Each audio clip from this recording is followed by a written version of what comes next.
Sahabat ini merupakan barometer utama di dalam kita mencontoh para salaf kita. Jadi kalau antum ditanya siapa sih salaf kita itu? Salaf kita itu adalah para sahabat. Yang mana para sahabat itu murid dari Nabi SAW, belajar langsung kepada Nabi, melihat bagaimana Al-Quran itu diturunkan. Itu satu. Yang kedua, kenapa harus para sahabat? Karena mereka itu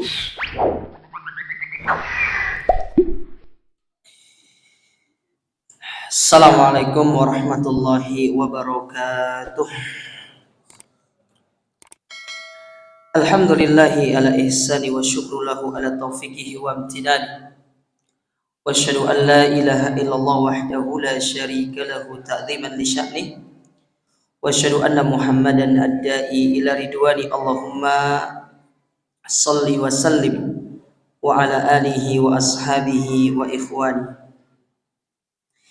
Hadirin dan hadirat kaum muslimin wal muslimat, ikhwani fillah wa akhwati rahimani wa rahimakumullah. Alhamdulillah, puji dan syukur kita panjatkan kepada Allah Subhanahu wa taala, di mana pada kesempatan yang berbahagia ini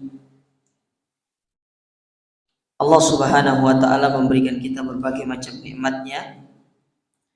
Di antaranya nikmat iman, nikmat Islam, nikmat waktu luang, sehingga kita bisa berkumpul di tempat yang mulia ini, di dalam salah satu majelis di antara majelis-majelis ilmu, dalam salah satu taman di antara taman-taman surga yang ada di dunia.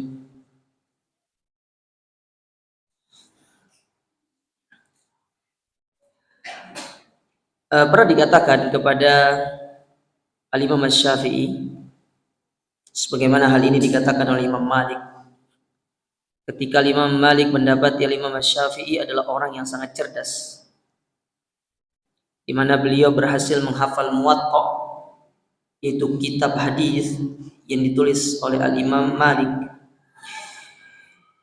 Maka berkata Imam Malik kepada Imam Syafi'i, "Amma wallahi, dan demi Allah, bahwasanya aku melihat annallaha alqa ala qalbika nur. Allah itu telah meletakkan di dalam hatimu cahaya. Fala tudfihi bidzulmatil ma'asi. Maka janganlah engkau memadamkan cahaya tersebut dengan gelapnya kemaksiatan." Dari sini kita tahu bahwasanya ilmu itu cahaya, sementara kemaksiatan itu sebab yang bisa memadamkan cahaya di dalam hati kita. Oleh karenanya ikhwan dan akhwat sekalian, di antara sikap seorang thalib, penuntut ilmu agama, dia harus berupaya untuk menjauhkan dirinya dari perbuatan maksiat. Karena tidak mungkin ilmu itu akan bisa kokoh di dalam diri kita kalau kita sendiri masih melakukan perbuatan maksiat. Maka jauhkan diri kita dari maksiat dalam rangka untuk menjaga cahaya ini. Karena tatkala seorang kokoh di atas ilmu, kokoh di atas agama, kokoh di atas sunnah, maka bisa jadi itu merupakan salah satu sebab dia itu mendapatkan kebaikan yang sangat besar di sisi Allah. Seperti apa yang dikatakan oleh Imam Ahmad bin Hanbal, beliau mengatakan, "Man mata 'alal islami was sunnah, mata 'alal khairi kulli." Orang yang meninggal di atas Islam dan sunnah, maka sungguh dia telah meninggal di atas segala kebaikan di atas muka bumi ini. Maka jaga diri kita dari maksiat, istiqomahkan diri kita di atas sunnah sampai kita meninggal dunia. Ikhwani fillah wa akhwati rahimani wa rahimakumullah, pada kesempatan yang berbahagia ini kita akan belajar satu bab yang saya ambil dari satu kitab, satu risalah yang ditulis oleh Fadilatul Syekh Faisal Ibn Qazzar Jasim. Kalau nggak salah, penulisnya ini baru meninggal dunia. Ya. Beberapa bulan yang lalu kalau nggak salah, baru meninggal. Masih muda orangnya. Ya. Syekh Faisal Qazzar Jasim. Beliau punya risalah. Di antara risalahnya itu, ini apa yang kita pelajari pada kesempatan ini, yaitu Idahul Mahajja fi Bayani Sabilis Salaf, yaitu tentang penjelasan yang jelas dalam rangka menjelaskan tentang manhaj salaf kepada kaum muslimin. Buku ini itu pernah kami bahas, cuma nggak sampai selesai. Ya karena ya antum tahu lah. Kalau kita numpang di satu masjid, ya kemudian ya kita pun diberhentikan dan akhirnya buku ini nggak selesai. Nah ini coba saya ingin sampaikan kepada antum di antara bab-bab dalam buku ini. Di antaranya bab yang penting untuk kita pahami dan mungkin sudah pernah antum pelajari, tapi tidak ada masalahnya untuk kita murojaah, karena memang ilmu itu harus diulang. Karena kalau belajar sekali itu cepat lupa, apalagi kondisi kita, ya mohon maaf, mungkin banyak di antara kita yang usianya sudah, kalau mau mengingat itu agak sulit. Mungkin kalau ibarat komputer tuh antum mungkin ya saya kira bukan Pentium Pak zamannya ya. Jadi perlu untuk diulang, yaitu bab yang berkaitan dengan al-amru bittiba'i manhaj salaf. Kita itu diperintahkan untuk mengikuti manhaj salaf. Nah, ini bab yang akan kita pelajari. Tapi saya sebutkan dalil-dalilnya dulu, baru nanti setelah itu saya sebutkan apa pelajaran yang bisa diambil dari dalil-dalil yang akan kita sebutkan ini. Yang pertama, dari Al-Quranul Karim dalam firman Allah Ta'ala dalam surat At-Taubah ayat yang ke-100. Ayat yang sangat familiar, kata Allah Ta'ala, was-sabiqunal awwalun minal muhajirin wal ansar walladzina taba'uhum bi ihsan radhiyallahu anhum wa radu'an. Dan orang-orang terdahulu yang pertama kali masuk Islam, baik dari kalangan muhajirin dan ansor, ini para sahabat, dan orang-orang yang mengikuti mereka. Maksudnya orang-orang yang mengikuti mereka itu ini global, umum, bukan hanya orang yang datang setelah para sahabat yaitu tabi'in, tapi masuk ke dalamnya lafaz itu orang-orang yang datang di zaman kita sekarang yang mengikuti mereka. Bagaimana bentuk mengikutinya? Bi ihsan, dengan baik. Jadi mengikuti sahabat itu dengan apa yang diperintahkan, bukan berdasarkan kemauan kita. Makanya kata-kata bi ihsan itu yang mengikat cara mengikuti para sahabat itu, yaitu kita mengikuti mereka dengan cara yang baik. Nah, standar baik itu menurut Al-Quran dan Sunnah, sesuai dengan pemahaman mereka, itu namanya standar baik. Karena kalau kita memandang sesuatu dengan standar baik, barometer diri kita sendiri, ya kita ini punya standar barometer yang berbeda-beda. Antara si A dengan si B, barometer baiknya itu tidak sama. Maka supaya tidak banyak barometer kebaikan itu, harus diikat dengan satu barometer yang kokoh, yaitu menurut bagaimana pemahaman para sahabat. Dapat poinnya di sini? Sesuai dengan pemahaman para sahabat.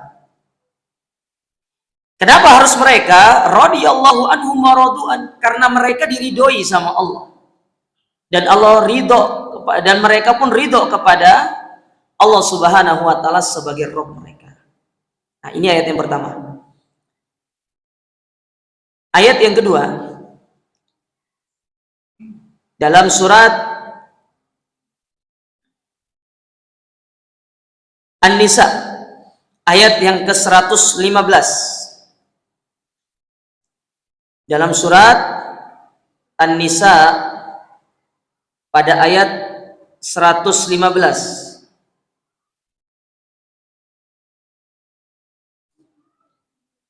Allah Subhanahu wa taala berfirman, "Wa may yushakkikir rasul mim ba'di ma tabayyana lahul huda." Dan barang siapa yang menentang Rasul, menyelisihi Rasul setelah jelas baginya petunjuk, wa yattabi ghayra sabilil mu'minin, dan mengikuti selain daripada jalannya orang beriman. Orang beriman dalam ayat ini itulah Nabi dan para sahabatnya. Itu maksudnya orang beriman. Antum kalau lihat tafsirnya, di antara sebagian tafsir dari ayat ini, yaitu sabilul mu'minin, yaitu para Rasul dan para sahabatnya. Maka apa dampak yang akan dia dapatkan? Nuwallihi ma tawalla, kami akan palingkan mereka dengan sejauh-jauhnya. Wa nuslihi jahannam, dan kami kembalikan mereka ke dalam api neraka jahannam. Wa sa'at masira, dan itu merupakan seburuk-buruk tempat kembali. Nah, ini dua ayat dari Al-Qur'anul Karim yang menjelaskan perintah untuk kita mengikuti manhaj salaf. Nanti akan saya sebutkan, ya. Saya akan sebutkan sebelum menyebutkan terkait masalah pelajaran yang bisa diambil. Saya sebutkan nilainya dulu. Kemudian dari hadis Nabi SAW, dalam hadis yang dikeluarkan oleh Imam Ahmad, Abu Daud, At-Tirmidzi, dan hadis ini dikatakan hadis yang hasan sahih, serta disahihkan oleh Syekh Al-Albani rahimahullah dalam kitab beliau Silsilah As-Sahihah, dari Irbad ibn Sariyah radhiyallahu ta'ala an. Kata Nabi sallallahu alaihi wasallam, "Fa innahu man ya'ish minkum ba'di fa sayara ikhtilafan katsira." Maka barang siapa yang hidup sepeninggalku di antara kalian, lihat, ini Nabi berpesan kepada para sahabat. Jadi Nabi berpesan kepada para sahabat yang meninggal, yang hidup sepeninggalku di antara kalian. Artinya Nabi ingin mengabarkan kepada para sahabat, setelah Nabi meninggal, mereka akan mendapati beberapa macam bentuk perselisihan. Berarti perselisihan itu sudah terjadi di zaman Nabi, sudah terjadi di zaman para sahabat setelah Nabi meninggal. Dan itu terbukti bagaimana terjadi perselisihan antara Muawiyah dengan Aisyah, bagaimana terjadi perselisihan antara Muawiyah dengan Ali bin Abi Thalib, ya, afwan, bukan Muawiyah dengan Aisyah, tapi Ali dengan Aisyah. Ya, banyak perselisihan yang terjadi, sudah terjadi di zaman para sahabat. Nah, ketika Nabi mengabarkan demikian, Nabi memberikan solusi kepada mereka. Fa'alaikum bisunnati, hendaklah kalian berpegang teguh dengan sunnahku, wa sunnatil hulafa'ir rasyidin al-mahdiyin, dan sunnahnya para al-khulafa, para sahabat yang 4. Addu 'alaiha bin nawajis, gigitlah dengan gigi geraham kalian, wa iyyakum wa muhdatsatil umur, dan hati-hatilah kalian dengan perkara baru dalam urusan agama. Fa inna kulla muhdatsatin bid'ah wa inna kulla bid'atin dhalalah, karena setiap perkara baru itu adalah kesesatan, dan setiap kesesatan itu tempatnya di dalam api neraka. Antum harus ingat, ayat ini, hadis ini ada dua hal yang perlu antum pahami. Yang pertama, Nabi mengabarkan kepada para sahabat akan terjadi perselisihan, dan jalan keluar dari perselisihan itu kembali kepada sunnah beliau, kembali kepada ajaran beliau. Ini pertama poinnya. Yang kedua, hadis ini sifatnya ancaman, bukan sebagai penetapan. Karena banyak orang salah paham dengan hadis ini. Itulah yang menyebabkan mereka mengatakan tuh dakwah salaf, salafi itu suka ngobrol neraka, suka ngobrol surga. Ya, yang melakukan bid'ah divonis masuk neraka, pasti masuk neraka. Enggak. Antum harus paham hadis ini. Hadis ini sifatnya ancaman. Dan orang masuk ke dalam api neraka itu juga bertingkat-tingkat berdasarkan tingkat penyimpangan dalam masalah bid'ahnya. Karena bid'ah sendiri itu dibagi dua. ada bid'ah yang sifatnya mukaffirah, yang mengeluarkan orang dari Islam, ada bid'ah yang sifatnya itu tidak mengeluarkan dari Islam. Ada yang disebut dengan bid'ah i'tiqadiyah, ada namanya bid'ah amaliyah. Bid'ah yang sifatnya keyakinan dan bid'ah yang sifatnya amalan. Mana contoh bid'ah yang sifatnya keyakinan? Seperti keyakinan Khawarij, keyakinan Mu'tazilah, keyakinan Jahmiyah, itu bid'ah yang sifatnya keyakinan. Tapi ada bid'ah yang sifatnya amaliyah, perbuatan. Ya. Saya harus paham konsepnya. Ya. Saya bukan keras ya, tegas. Beda loh ya. Ustaz cuma keras. Enggak, saya tegas di sini. Ya, biar antum punya prinsip beragama. Kadang-kadang kita ini ya, yang sudah ngaji salam ini seperti kerupuk keluar dari toples. Dalam toples, wah masya Allah krenyes-krenyes. Tapi keluar toples, apa? Melempem. Ya, tidak boleh. Antum harus punya prinsip beragama. Ini sikap beragama. Jangan sampai antum seperti keluar dari ya toples. Tapi nggak semua tempat antum harus. Nggak ada kalan. Jangan nanti gotong royong diajak seluruh lingkungan RT-nya, ayo Pak gotong royong bid'ah. Nggak pernah saya nanti diajak nih gotong royong enggak ya subhanallah. Ya ayo bersihkan selokan Pak. Oh enggak, kumpul sama ahlul bidah nggak boleh. Ya nggak boleh kayak gitu. Jadi hadis ini sifatnya ancaman. Ya, ini yang harus untuk pahami. Baik. Kemudian hadis yang kedua, yaitu dari Abu Waqid Al-Laitsi, sahabat yang bernama Abu Waqid Al-Laitsi, radhiyallahu taala an. Beliau mengatakan, anna Rasul sallallahu alaihi wasallam qala yauman, pernah satu ketika Nabi itu berkata, innaha satakunu fitnah. Sesungguhnya akan terjadi fitnah.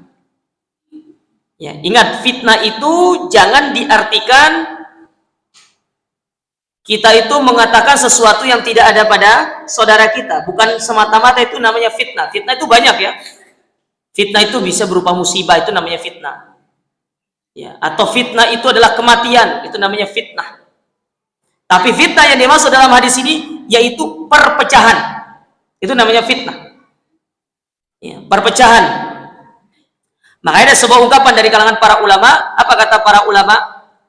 Sultanin jair khairun min fitnatin tadum. Pemimpin yang buruk itu masih lebih baik daripada fitnah yang berkepanjangan.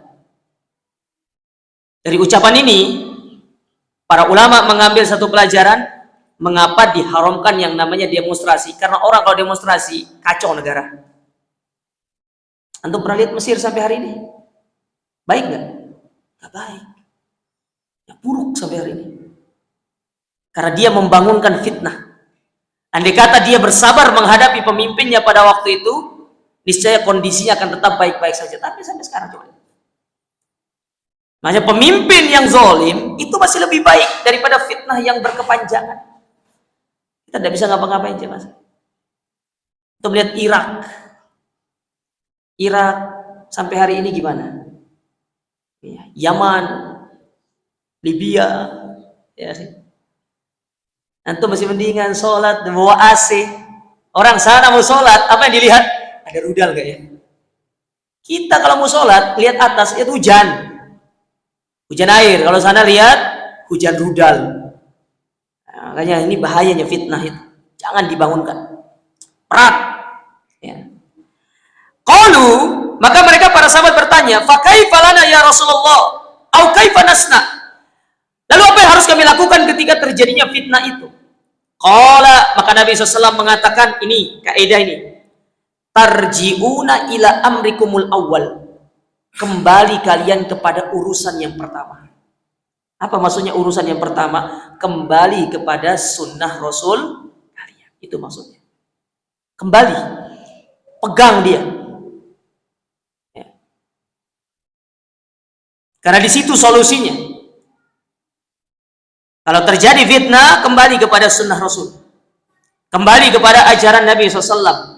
Semuanya ada di dalam sunnah Nabi. Dan itu yang dikatakan oleh para sahabat.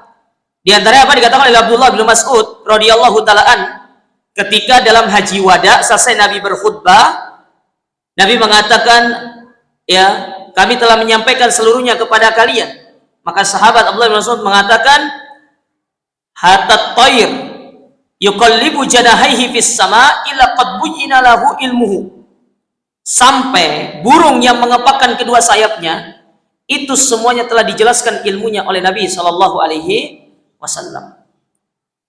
Sederhananya, kalau antum keluar masuk toilet aja diajar tata caranya, apalagi yang berkaitan dengan perkara yang lebih besar. Itu loh maksudnya. Orang keluar masuk toilet itu ada sunnahnya, diajarkan caranya sama Nabi. Bagaimana kalau kita menghadapi fitnah yang besar? Bagaimana kita menghadapi ujian yang lebih besar daripada itu? Tentu semuanya telah dijelaskan oleh Nabi SAW. Makanya Nabi mengatakan di sini, tarji'una ila amrikumul awwal, kembali kepada urusan agama kalian yang pertama. Baik. Itu dari hadis Nabi SAW. Kemudian saya ambil satu dari perkataan para ulama. Satu atau dua ya, satu aja ya. Habis waktunya ya? Belum. Satu aja berarti. Ini waktunya sempit ya. Kita ambil satu saja. Karena banyak sebenarnya. Yaitu apa yang disampaikan oleh Umar ibn Abdul Aziz rahimahullahu ta'ala. Ketika beliau menulis surat kepada temannya untuk memberikan nasihat. Apa kata Umar bin Abdul Aziz? Amma ba'du, adapun setelahnya, usika bitaqwallah, aku wasiatkan kepadamu untuk bertakwa kepada Allah. Wal iktisad fi amri, dan hendaklah engkau itu al-iktisad, ya, tidak berlebih-lebihan, pertengahan dalam segala urusan. Wa ittiba'u sunnati nabi, dan mengikuti sunnah nabinya. Wa tarku ma ahdatsal muhditsuna ba'dama jarat bihi sunnatuhu, dan meninggalkan segala perkara-perkara baru selama masih ada sunnah.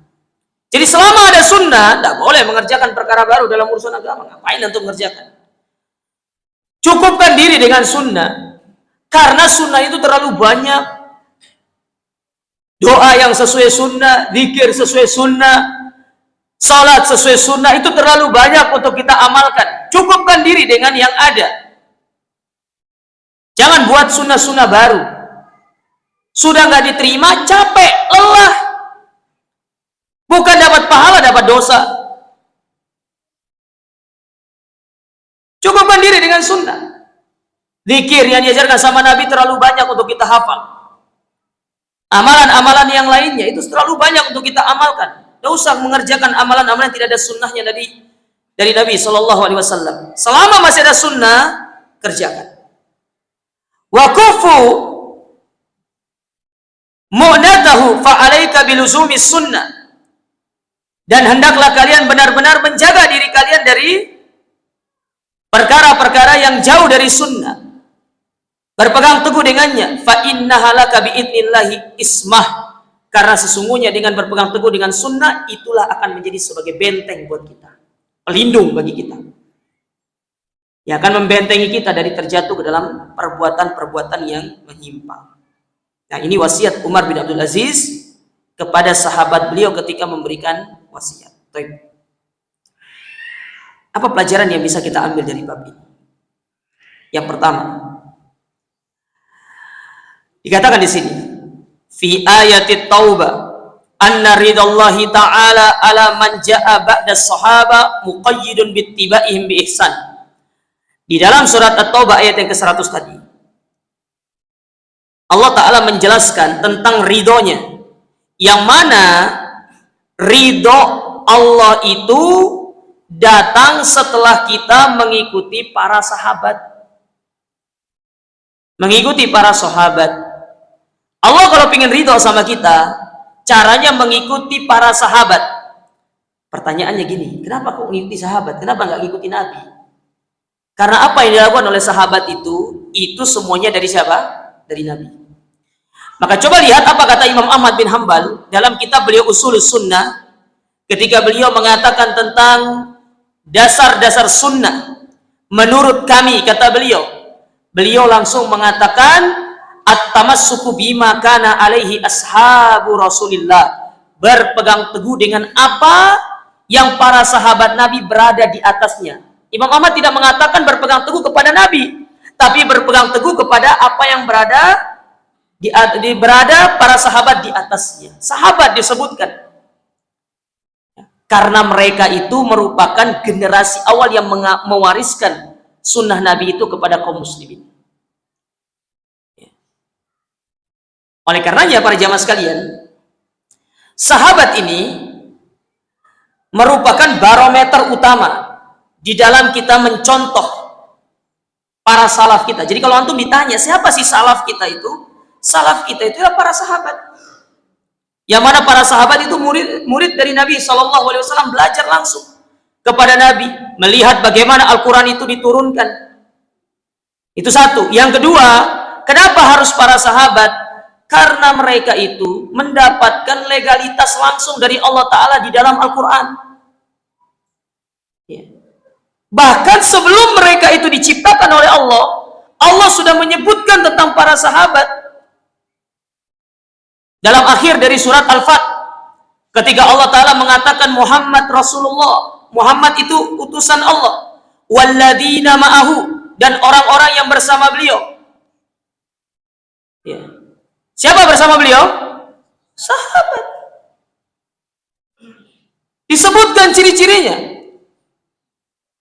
Bahkan disebutkan ciri-ciri mereka di dalam Taurat dan Injil. Dzalika mathaluhum fit Taurat wa mathaluhum fil Injil. Ciri-ciri mereka sudah disebutkan oleh Allah di dalam Taurat dan Injil. Jadi bukan hanya Nabi disebutkan dalam Taurat dan Injil itu kepada ahlul kitab, tapi para sahabat juga telah disebutkan oleh Allah Subhanahu wa Ta'ala. Makanya kenapa harus mereka yang kita ikuti? Karena mereka adalah orang yang telah mendapatkan legalitas dari Allah Ta'ala. Adapun kita, siapa kita? Siapa kita? Makanya kalau ada orang sekarang bilang kami mengikuti Al-Quran dan Sunnah, itu tidak cukup, tapi harus diikat dengan kami mengikuti Al-Quran dan Sunnah berdasarkan pemahaman para sahabat. Itu penting diikat. Karena banyak orang-orang yang memahami Al-Quran dan Sunnah bukan dengan pemahaman sahabat, tapi berdasarkan pemahaman hawa nafsu mereka. Contoh Khawarij, Mu'tazilah, Qadariyah, Jahmiyah, banyak kelompok ini. Ahmadiyah, lihat bagaimana Ahmadiyah ketika memahami tentang ayat tentang bahwasanya Nabi itu adalah khataman nabiyyin, Muhammad itu khataman nabi, penutup para nabi. Kata mereka, itu bukan penutup artinya, tapi Muhammad di situ, khatam di situ artinya perhiasan. Jadi Nabi Muhammad bukan nabi terakhir. Dia itu adalah perhiasan para nabi. Jadi ada nabi terakhir yang datang, yaitu Mirza Ghulam Ahmad menurut siapa? Mereka. Itu menurut mereka. Padahal sudah jelas Nabi Muhammad nabi terakhir. Nah, itu contoh. Mereka pakai Al-Quran, mereka pakai Sunnah, tapi tidak sesuai dengan pemahaman salafus saleh. Maka pernah disampaikan oleh Mufaddal ibn Muhalhal rahimahullahu ta'ala, beliau pernah mengatakan, inna sahibal bid'ati idza jalasta ilaihi yuhaddithuka bibid'atihi hadartahu. Sesungguhnya pengikut hawa nafsu itu, kalau kalian duduk bersama mereka, lalu mereka langsung menceritakan penyimpangan mereka, cara memahami Al-Quran dan Sunnah mereka, hadis Nabi SAW menurut pemahaman mereka, kita akan lari dari mereka, kita akan kabur. Tapi mereka ketika menarik orang supaya mengikuti jalan mereka, kami itu loh bacanya Al-Quran, kami bacanya Sahih Bukhari, bener. Kalau ceramah pakai innal hamdalillah, kalau dulu itu di zaman 10 tahun yang lalu, antum dengar orang ceramah innal hamdalillah, itu dakwah salaf Wahabi. Tapi kalau sekarang antum dengar innal hamdalillah, dah hanya Wahabi, non Wahabi pakai, cuma mentoknya sampai di amma ba'du faya ibadallah, nggak berani. Fa inna kulla muhdatsatin bid'ah. Itu bedanya. Ya. Pernah dengar enggak? Sering kan? Iya. Itu cara menarik massa. Kita lo pakai Sahih Bukhari, pakai Sahih Muslim. Bahkan antum dapati ustadz-ustadz di luar sana yang mengajak kepada hawa nafsu mereka. Apa yang dipakai coba? Kitabut Tauhid, Al-Firqah An-Najiyah. Itu kitab-kitab yang dibahas oleh ustadz-ustadz, oleh dakwah salaf. Tapi mereka menggunakan itu sebagai cara untuk menarik supaya mereka mau ikut ke dalam pengajian mereka. Tapi ketika kita duduk bersama mereka, kita akan tahu bedanya. Mereka memahami ayat-ayat tersebut, hadis-hadis Nabi tersebut, bukan dengan pemahaman salafus soleh. Maka penting mengikat dengan ikatan sunnah, dengan ikatan pemahaman para sahabat itu. Karena itu cara yang kita diperintahkan untuk memahami agama ini, pemahaman para sahabat.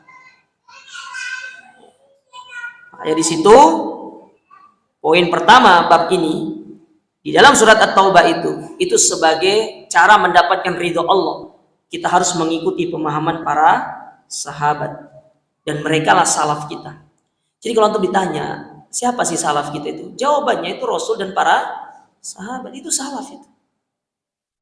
Ya, itu namanya salaf. Sedangkan lawannya kholaf. Siapa kholaf itu? Ya kita kholaf ini, orang-orang terdahulu. Ya orang-orang datang belakangan itu namanya kholaf. Salaf itu yang datang duluan. Adapun yang belakangan itu namanya kholaf. Ya. Ya, harus antum paham istilah-istilah ini. Ini istilah yang harus antum familiar. Jangan nanti apa sih kholaf itu? Ya. Jangan sampai kholaf jadi kolak, ya. Pisang yang ada. Ya. Enak Pak, takjil bulan puasa masih jauh. Ya. Ibu-ibu pulang nanti beli kolak Bu. Bilang sama suaminya, Pak ini kholaf, oh salah kolak. Sampai salah ya. Yang kedua, di antara pelajaran dari bab ini, ittiba'us sahaba bi ihsanin la yakunu ma'al mukhalafati lahum fil aqaid wal a'mal. Mengikuti sahabat dengan baik itu adalah dengan cara kita tidak menyelisihi mereka dalam keyakinan dan pengamalan. Ini dua hal ini. Keyakinan dan pengamalan. Jadi secara akidah mengikuti mereka, secara amal mengikuti mereka. Mana contoh akidah yang harus kita mengikuti salaf? Salaf berpendapat pelaku dosa besar tahta masyiatillah, di bawah kehendak Allah. Ini satu poin yang membedakan kita dengan kelompok-kelompok yang menyimpang, diantaranya dengan Khawarij dan Mu'tazilah. Ya, makanya dakwah Ahlus Sunnah itu dakwah pertengahan di antara Khawarij dan dengan Mu'tazilah dalam masalah dosa besar. Karena orang Khawarij itu mereka punya pendapat, punya akidah pelaku dosa besar itu kafir, keluar dari Islam, maka berhak untuk dibunuh. Orang kalau sudah kafir itu berhak dibunuh juga. Makanya tidak boleh kita mengatakan sama saudara kita ya kafir. Kalau dia sudah kafir, berarti dia murtad dari agama, dia boleh untuk dibunuh. Ya. Sebagaimana Nabi SAW bersabda dalam hadis yang sahih, beliau mengatakan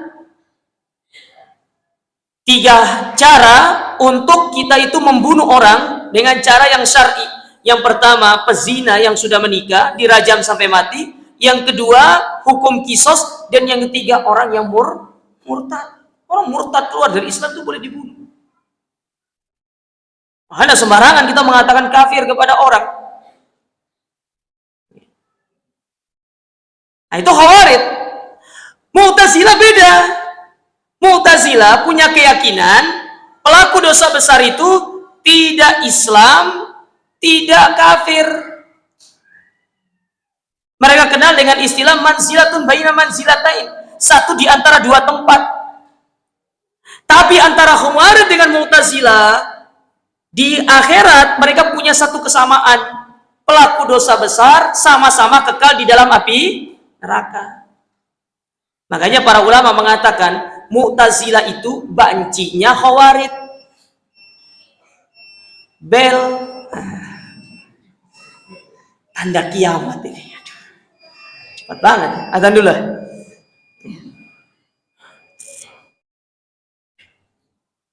Baik.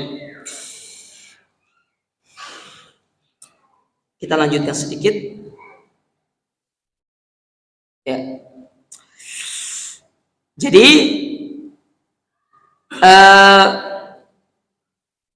mengikuti sahabat itu bukan hanya slogan di lisan, tapi itu diwujudkan dalam bentuk akidah.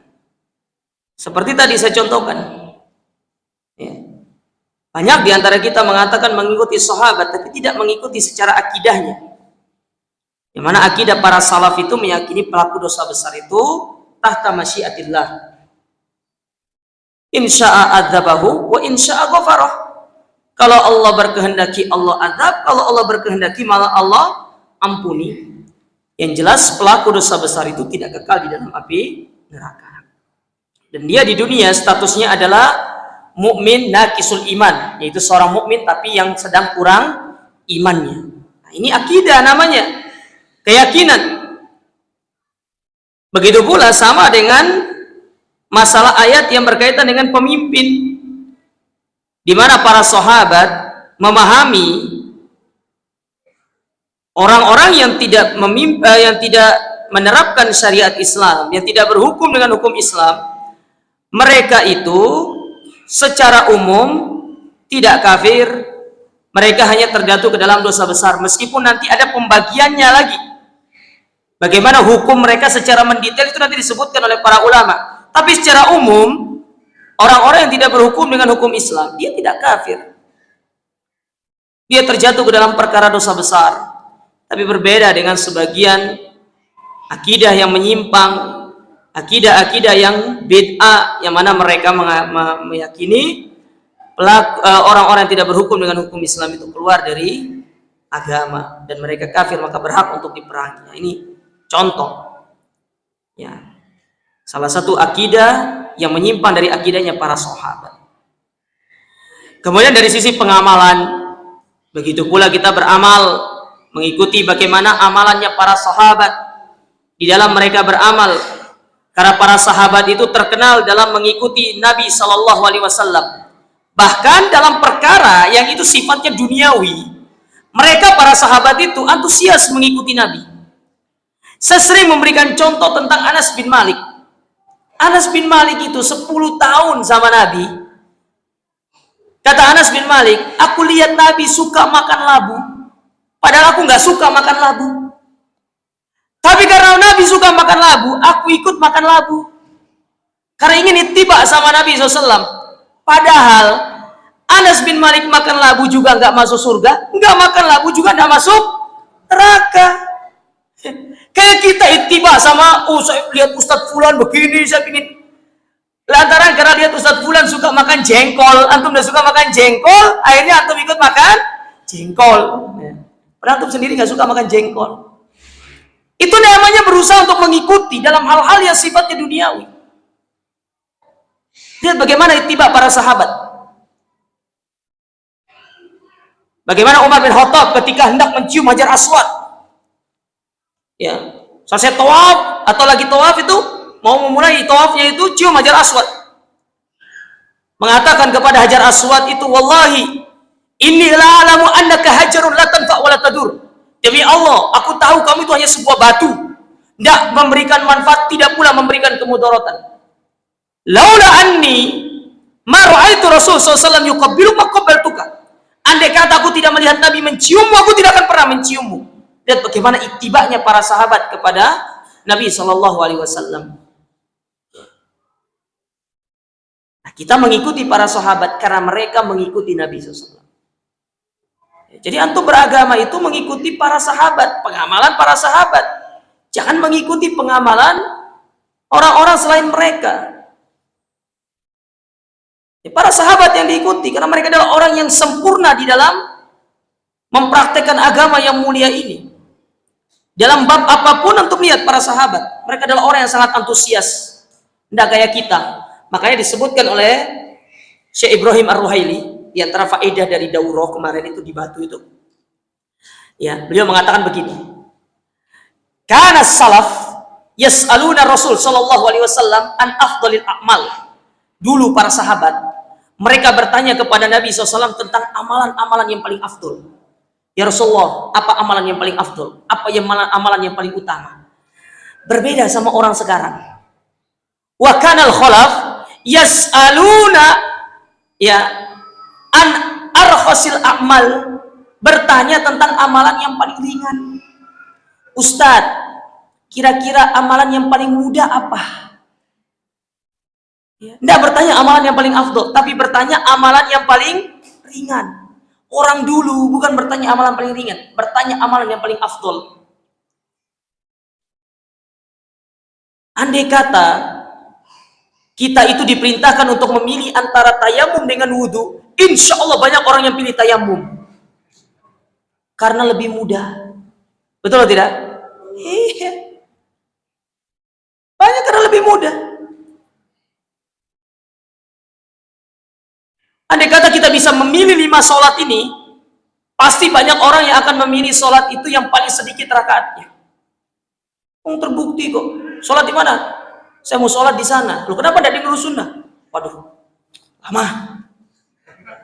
Kenapa sholat di sana? Oh, imamnya top, 200 km per jam. Oh, iya, iya kan kita kayak gitu. Apalagi dalam berinfak. Kita disuruh mengeluarkan harta yang terbaik. Alasannya apa? Ustaz, yang penting ikhlas 2.000, ikhlas lebih baik daripada 100.000 ndak ikhlas. Berarti itu memang 100.000 itu ndak ikhlas karena memang nggak niat. Berbeda dengan orang terdahulu. Itulah bedanya kita dengan mereka. Makanya pantas mereka itu diridhoi sama Allah Ta'ala dan pantas mereka jadi panutan. Makanya kata Abdullah bin Mas'ud radhiyallahu ta'ala anhu, dia pernah mengatakan, "Man kana minkum muta'assiyan falyata'assa biman qad mat." Kalau kalian mencari suri toladan, tuh yang sudah meninggal jadikan suri toladan, yaitu para sahabat. Fa innal hayya la ya'manu minal fitan, karena orang yang masih hidup tidak akan selamat dari yang namanya fitnah. Tuh para sahabat, kalau mau jadikan panutan tuh para sahabat, bukan Ustadz Gemak, ya, bukan Ustadz yang lain, sahabat. Antum kalau mau cari representasi orang jago infak, Abu Bakar tempatnya. Antum kalau ingin cari orang yang jago sholat malam, Abu Darda tempatnya. Abu Darda sholat dari habis isya sampai subuh. Antum sholat malam dari kapan? Dari habis isya sampai subuh. Sampai istrinya protes. Iki Abu Darda kayak nggak punya istri. Istrinya disuruh tidur. Dia sholat sampai subuh. Pantas kaki mereka bengkak, kalau kita juga bengkak. Tapi lantaran karena main bola, ya, tendang batu, akhirnya bengkak. Itu kita. Ya. Nah, ini perhatikan aja mas kalian. Sudah lewat waktunya. Tambah dikit dah. Ya, jarang-jarang saya kesini tuh. Ya. Baik, saya tambah lagi beberapa poin. Ya. Kemudian di antara pelajaran yang bisa diambil dari bab ini, al-wasayatu bittiba'il huda al-awwal wa iktifa'u athari sahabat radhiyallahu anhum wa ta'kid ala dzalik. Bahwasanya di antara dalil-dalil yang kita bacakan tadi, yaitu wasiat untuk kita itu mengikuti petunjuk yang pertama, yaitu petunjuknya Nabi dan para sahabat. Itulah cara kita untuk bisa menjadi orang baik. Makanya ada perkataan Imam Malik yang sangat bagus. Kata Imam Malik rahimahullahu ta'ala, ini jadi pegangan yang sangat penting dalam hidup ini. Kata beliau, lan yasluha akhiru hadhil ummah illa ma aslaha awwaluha.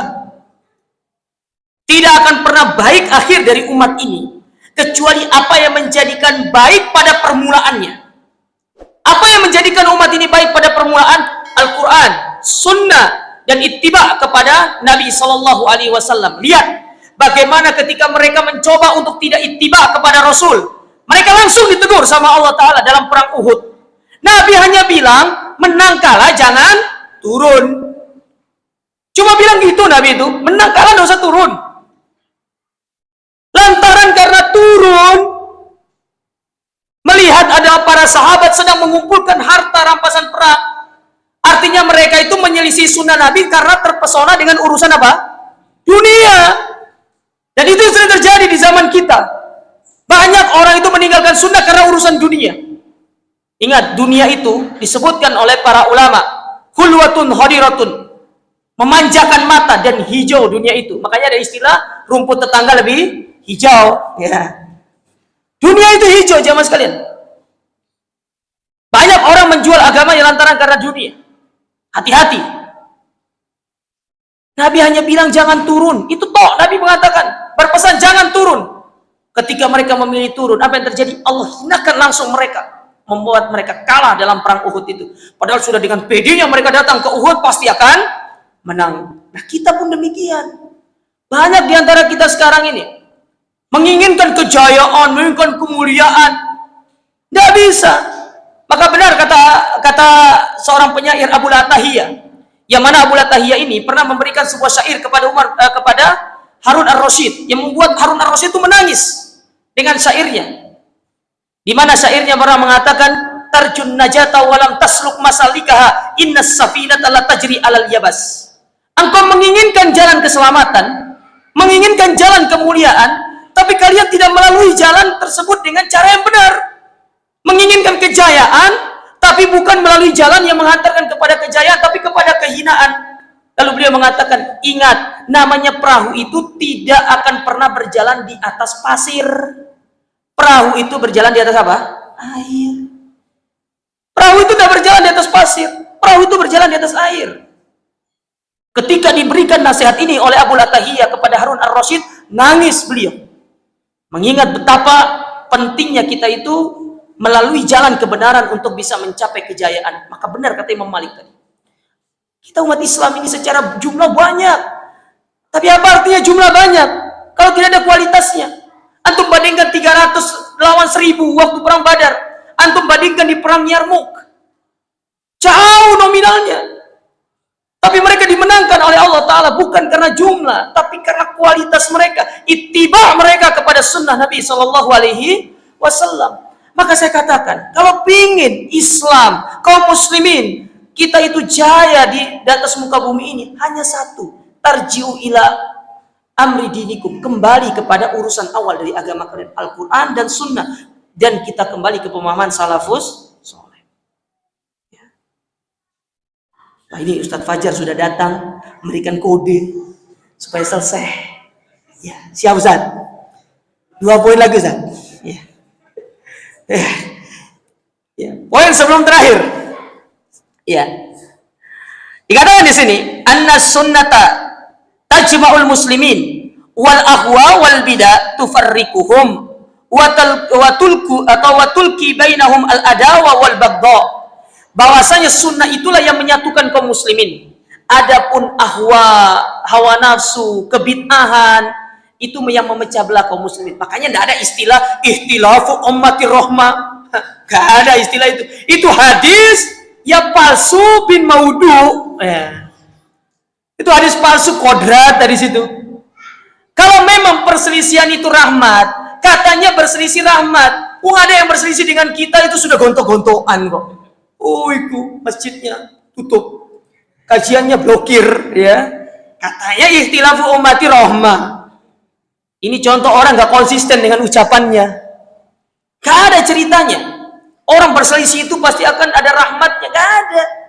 Namanya perselisihan di mana-mana itu gak ada yang baik. Perselisihan itu pasti buruk. Paling tidak akan menimbulkan yang namanya kebencian antara kita dengan yang lainnya. Itu namanya orang berselisih. Antum berselisih sama istri lantaran antum suka terasi, istri gak suka terasi. Ya, diungkit sama istri 7 turunan. Ya. Hanya kita dapati demikian jemaah sekalian. Itu dalam urusan dunia, apalagi di urusan agama, tidak ada namanya perselisihan itu rahmat. Namanya perselisihan itu pasti akan menghantarkan kita kepada perpecahan. Makanya Nabi SAW jauh-jauh hari mengingatkan kepada kita, jangan pernah berselisih. Ya. Kalau antum berselisih dalam urusan dunia, ini antum perhatikan coba ya. Antum berselisih dalam urusan akhirat, dalilnya ada Al-Quran dan Sunnah. Tapi kalau antum berselisih dalam urusan hawa nafsu, antum mau bawa dalil gak akan ketemu itu. Makanya perselisihan itu antum lihat dulu, perselisihan agama ataukah hawa nafsu. Kalau agama ada dalilnya, tapi kalau hawa nafsu, mau sampai putih burung gagak itu nggak akan selesai. Kecuali illa man rahimahullah, orang-orang yang dirahmati oleh Allah. Yang terakhir, ya. Oh ya, belum sebelum terakhir, ya. Masih 2. Afwan Zat. Di antara pelajaran yang diambil dari bab ini, al-wa'id liman khalafa manhaj salaf. Ancaman bagi orang-orang yang menyelisihi manhaj salaf. Apa ancamannya? Pasti mereka akan menyimpang. Tidak mungkin tidak. Ya, makanya jangan pernah mencoba untuk meninggalkan manhaj salaf, karena pasti kita akan menyimpang. Yang terakhir, al-hasu ala ta'allumi sunnah. Anjuran untuk kita itu mempelajari tentang sunnah Nabi Sallallahu Alaihi Wasallam. Ini anjuran. Ya, belajar tentang sunnah. Masih banyak di antara kita ini yang nggak ngerti tentang sunnah Nabi SAW. Ya, makanya semangat belajar. Antum belajar itu jangan seperti orang wisata kuliner. Ustaz ini enak, teko, enggak enak, nggak teko. Antum ini wisata kuliner apa ngaji? Antum melihat kontennya. Yang disampaikan itu penting atau tidak? Kalau antum butuh ngaji. Dan kalau bisa, jamaah sekalian, ngaji itu bitaksil. Apa sih taksil itu? Antum harus runut. Ngaji itu ngaji runut yang bagus. Ya. Bukan tematik. Ya, kita ini salah sebenarnya tematik sebenarnya. Ya. Ngaji itu runut yang bagus. Kitabnya. Tapi kan Senin kelima tuh kadang ada, kadang nggak ada gitu. Antara ada dan tiada dia itu. Ada nggak dianggap, ya, tidak ada pun tidak dianggap, ya sudah. Antum ngaji ikut. Oh, alhamdulillah kajian di sini banyak. Antum hadir, tuh juga materi yang disampaikan berbeda-beda kok. Saya lihat baca tadi, masya Allah beda-beda materinya. Ya. Antum lihat di Masjid Nabawi itu setiap hari ngaji. Syekh Abdul Razak 2 kali majelis ilmunya, ba'da subuh dengan ba'da maghrib. Ba'da subuh beliau bahas Mukhtasar Sahih Muslim. Ba'da maghrib karena gantikan bapak beliau membahas tentang apa kitabnya beliau itu? Saya lupa ya. Al-A'lam Al-Mansur kalau nggak salah. Ya, itu kitabnya. 2 kali beliau nyampaikan dari hari Sabtu sampai hari Kamis. Ya. Kalau antum hadir di sana, insya Allah sehari sudah tinggal. Kenapa? Nggak paham Ustaz bahasanya bahasa Arab. Mumpung pakai bahasa Indonesia di sini hadir. Apalagi rumah antum dekat ya jauh, masya Allah dekat sini. Dekat rumah ada pengajian, subhanallah. Ya. Saya kalau dekat rumah saya hadir. Ya. Masalahnya saya tidak dekat dari sini dengan rumah saya, jauh lumayan. Ya, kalau jalan kaki naik motor sih dekat. Ya. Baik, ini yang bisa kita sampaikan pada kesempatan berbahagia ini. Semoga ini bermanfaat dan bisa menjadi pencerahan bagi kita. Sekali lagi ini murojaah, hanya sekedar mengulang pelajaran yang mungkin antum sudah pelajari dengan ustadz-ustadz yang lainnya, supaya kita lebih kokoh. Ilmu itu lebih kokoh, harus diulang-ulang. Sebagaimana nasihat Imam Al-Bukhari rahimahullah ketika beliau ditanya, kenapa hafalan beliau kuat? Beliau hanya mengatakan bikasratin nadhar ilal kutub, karena beliau sering melihat kepada buku. Artinya beliau sering murojaah, sering ulang. Ya, apalagi kita ini ya mohon maaf jangan sudah kan masih DDR2 gitu ya. Ya, DDR2, DDR3 itu cara pemahamannya pasti berbeda. Maka harus sering hadir di majelis ilmu. Dan terakhir saya menganjurkan kepada terutama para bapak-bapak, ibu-ibu yang sudah usianya lolita, lolos 50 tahun. Daripada antum sibuk dengan pekerjaan yang tidak jelas, lebih baik antum mulazimul masajid. Antum sering-sering di masjid. Belajar. Kalau belum bisa ngaji di masjid. Insya Allah di sini banyak yang bisa mengajarkan. Ada imam kita, ada mungkin Ustaz Fajar yang bisa mengajarkan. Belajar. Tidak usah malu dengan misalkan antum satu halaqah dengan anak TK, nggak apa-apa. Kenapa harus malu? Ya tapi juga jangan digabung Ustaz ya, kasihan juga. Ya, baik, mungkin ini bisa kami sampaikan. Kurang lebihnya kami mohon maaf. Jazakumullah khairan atas perhatian antum semuanya. Wa barakallahu fikum. Kita akhiri subhanakallahumma rabbana bihamdika asyhadu an la ilaha illa anta astaghfiruka wa atubu ilaik. Wassalamualaikum warahmatullahi wabarakatuh.